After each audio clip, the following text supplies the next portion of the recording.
जादुई लहंगा का पेड़। हेलो दोस्तों, आज जो कहानी सुनने वाले हैं वो कहानी है जादुई लहंगा का पेड़। सबसे पहले आप हमारे चैनल को सब्सक्राइब करके बेल आइकन भी दबा देना। मीना और राजू एक छोटे से गांव में अपनी बीमार माँ के साथ रहते थे। मीना की माँ बहुत ही ज्यादा बीमार रहती थी। मीना के पिता के मरने के बाद उसकी माँ बीमार रहने लगती है। अब सारा घर के गुजारे के लिए मीना लोगों के घरों में काम करती थी। उसे जब भी जो काम मिल जाता था वो वही काम करती थी। मीना का छोटा भाई था, उसका नाम था छोटू। वो अभी बहुत छोटा था, इसीलिए वो कुछ कर नहीं सकता था।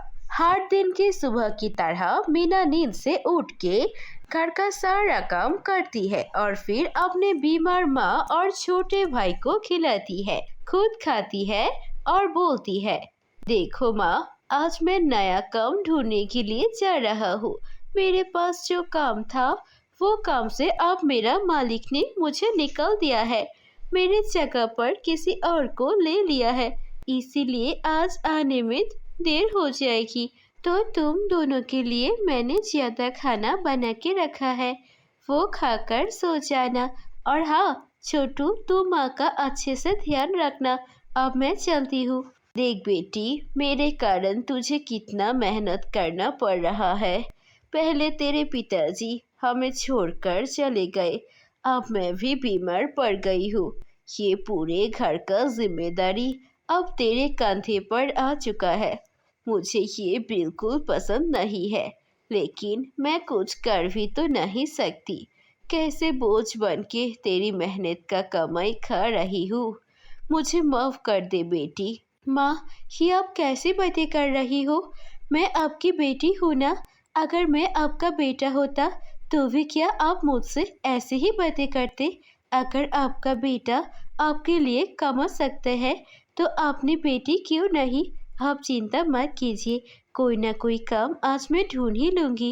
इतना बोल के मीना बाहर काम पर चली जाती है।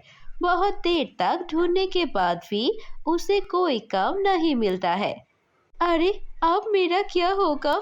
आज तो मुझे कोई काम ही नहीं मिल रहा। पता नहीं बिना कोई काम के मैं आज घर पैसे कैसे लेकर जाऊंगी। अगर घर पैसे नहीं होंगे तो मैं अपने बीमार माँ के लिए दवाई कहाँ से खरीदूंगी और अपने छोटे भाई के लिए खाना का बंदोबस्त कहाँ से करूंगी? मुझे तो कुछ समझ में नहीं आ रहा है। ऐसे ही परेशान होकर मीना इधर उधर भटकती रहती है। तभी उसे दिखाई देता है एक बहुत ही खूबसूरत लहंगा का दुकान, जहाँ पर बहुत ही सुंदर डिजाइन का लहंगा है। मीना बहुत ज्यादा हिम्मत जुटा के उस लहंगा की दुकान के अंदर जाती है और फिर उस दुकान के मालकिन से बोलती है, देखिए मालकिन जी, मुझे एक काम की बहुत ज़रूरत है। आप मुझसे कोई भी काम करा लीजिए। मैं कोई भी काम करने को तैयार हूँ।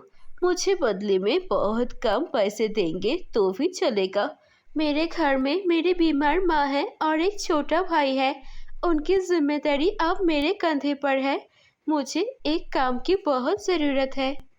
उस लहंगा की दुकान की मालकिन बहुत अच्छी थी, इसीलिए मीना की बातों पर उसे तरस आ जाता है और वो मीना को काम पर रख लेती है। मीना बहुत ही मेहनत से दुकान का साफ सफाई करती है और मालकिन जो भी बोलती है वो ही करती है।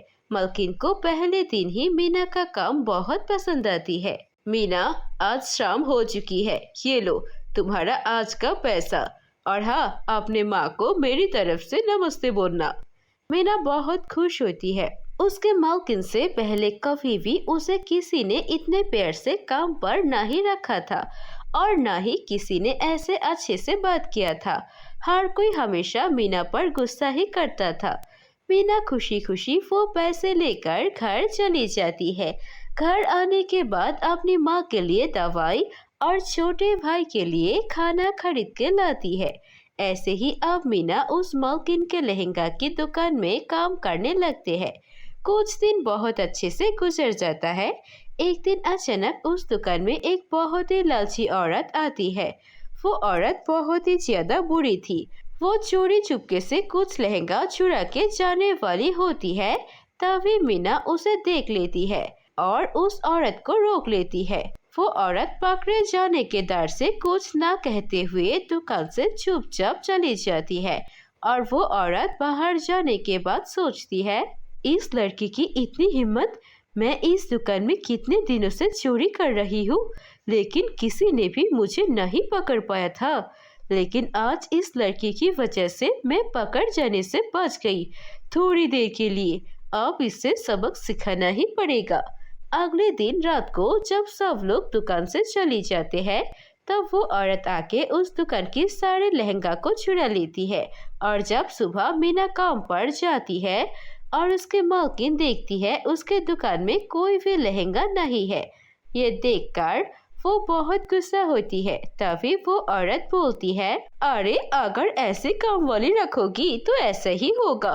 जरूर इसी ने दरवाजा खोला रखा था, जिसके कारण चोर ने सब कुछ चुरा लिया। ये सुनकर मालकिन बहुत गुस्सा करती है और वो मीना की तरफ देखकर बोलती है, मीना, मैंने तुम पर बहुत भरोसा किया है, लेकिन तुमने मेरे भरोसा का फायदा उठाया है। मुझे 2 दिन के अंदर मेरे सारे लहंगा वापस चाहिए, नहीं तो मुझे पैसे दे देना। और अगर कुछ भी नहीं कर सकोगी तो मैं पुलिस बुलाकर तुम्हें जेल भिजवा दूंगी। मीना बहुत कोशिश करती है अपनी मालकिन को समझाने के लिए, लेकिन उसके मालकिन उसकी एक भी बात नहीं सुनती है। मीना बहुत घबरा जाती है।